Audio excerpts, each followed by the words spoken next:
You are standing in your driveway, staring at a tire that looks a little low, and you read the big bold numbers right there on the rubber sidewall, saying 51 PSI. So you grab your air compressor, hook it up, and pump that tire all the way up to 51. You just made one of the most common and dangerous maintenance mistakes in the automotive world. That number molded into the side of your tire is not a recommendation. It is an absolute maximum structural limit. Pumping your tires to that sidewall pressure turns your car into a bouncing, bone-rattling nightmare, wears out the center of your tread in a matter of weeks, and severely compromises your braking distance. Your vehicle suspension is meticulously engineered with a specific spring rate in mind, and your tire acts as the primary mechanical spring in that system. Overinflating it completely ruins the factory suspension tuning. The actual number you need is hiding inside your driver's side door jamb, but there is a massive industry secret about that door sticker that nobody talks about. We are going to get into exactly why that door sticker number is basically a lie,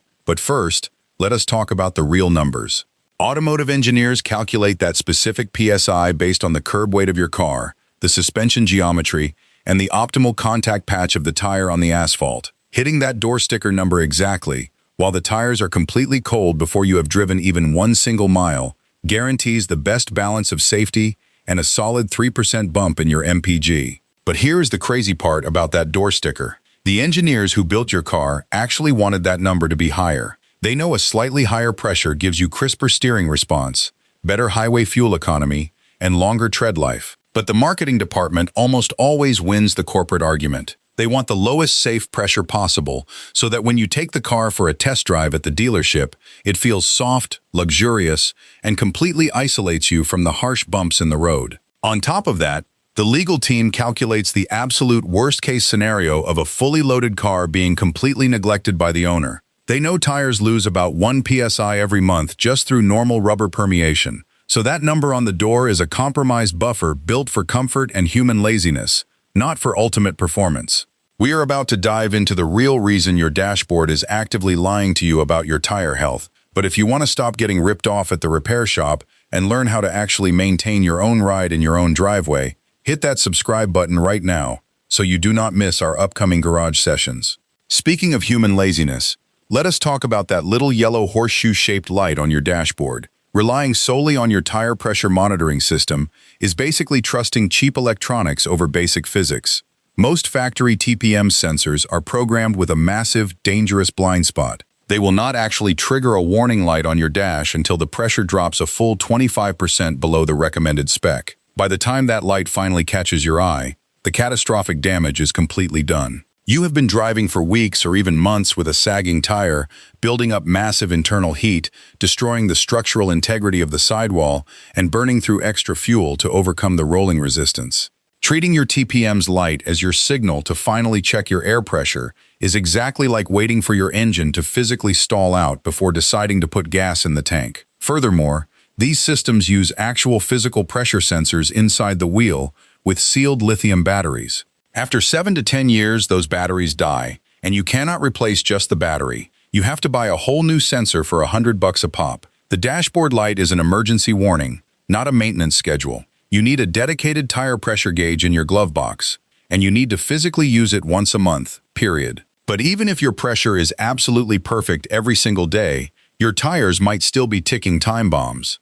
This is a critical failure point that almost everyone ignores until they are doing 70 miles per hour on the highway and hear a shotgun blast from the wheel well. Tires expire, just like milk, even if they have perfect, brand new looking tread. Rubber compounds naturally break down, oxidize, and become brittle from UV exposure and severe temperature cycling. You have to check the DOT date code, stamped directly on the sidewall. It is a 4-digit number, usually sitting in a little oval recess.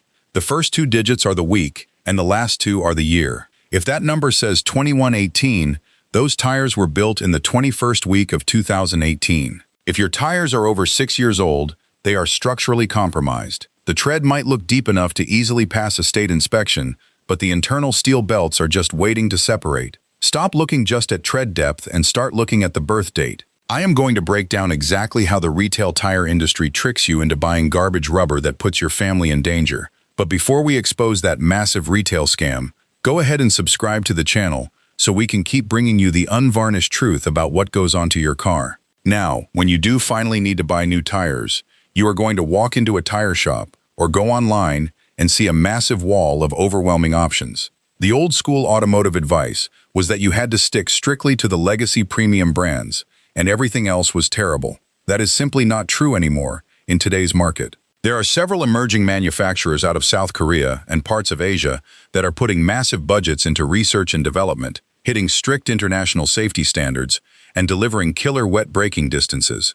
But you still have to be incredibly careful because the economics of the tire market are actively working against you. The cheap, totally unknown budget tires you see piled up by the door are massive profit centers for the retailer. They make way more margin selling you a cheap tire than a premium one. Quality tires use expensive silica compounds to grip wet roads, while cheap tires use cheap carbon black that turns into hard plastic in the rain. Furthermore, the shop knows that cheap tire will wear out twice as fast, meaning you will be right back in their waiting room buying another set in half the time. And do not even trust the online reviews for those budget brands. The e-commerce review ecosystem for cheap auto parts is completely flooded with incentivized 5-star ratings. A bad tire does not blow up the second you pull out of the parking lot. It fails 10,000 miles down the road. By the time the sidewall bubbles or the tread rips off on the highway, the customer never goes back to update their review, and the manufacturer takes absolutely zero financial responsibility. You have to ignore the star ratings and look for actual independent instrumented testing for wet braking distance and hydroplaning resistance. Once you do get a good set of rubber mounted on your wheels, you have to protect that financial investment, and the single most neglected task is the tire rotation. If you drive a standard front-wheel drive commuter car, the front of your car carries the heavy engine block and handles all the steering, acceleration, and 70% of the braking force. Because of this massive workload, the front tires get absolutely chewed up compared to the rears. If you just leave them in the exact same spot, you will be throwing away 2 perfectly good rear tires, while the fronts are completely bald. You need to rotate them every 5,000 miles.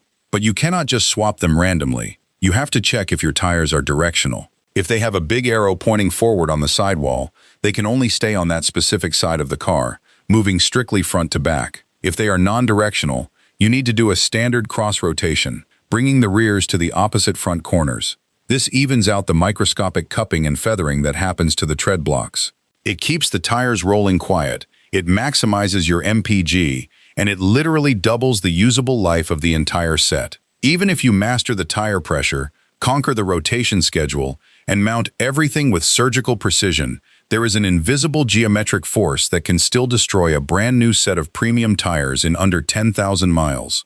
I am talking about your wheel alignment, specifically camber and toe. Every time you hit a massive pothole, clip a curb in a drive-through, or replace a worn-out suspension component, the delicate geometry of your steering gets knocked out of specification. If your wheels have too much negative camber, meaning the tops of the tires are leaning inward toward the engine block, you will completely shred the inner edge of the tread down to the steel cords, while the outside edge looks absolutely brand new.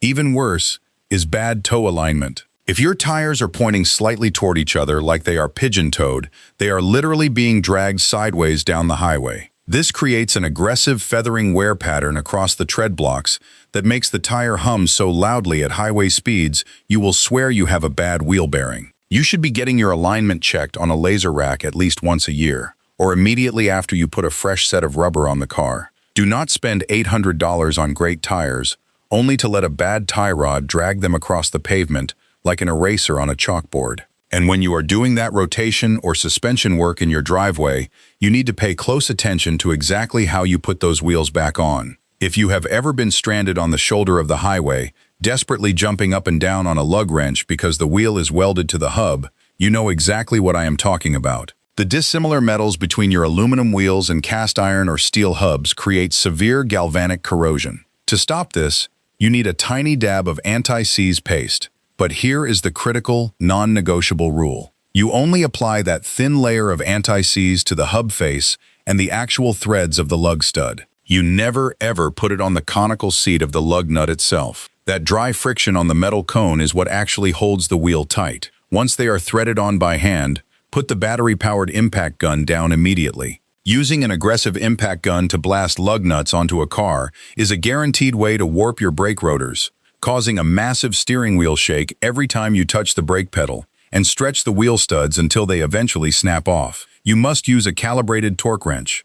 Look up the specific lb feet specification for your exact vehicle. Usually it is somewhere between 80 and 100 pound-foot. Tighten them in a crisscross star pattern so the wheel sits perfectly flush against the brake rotor face.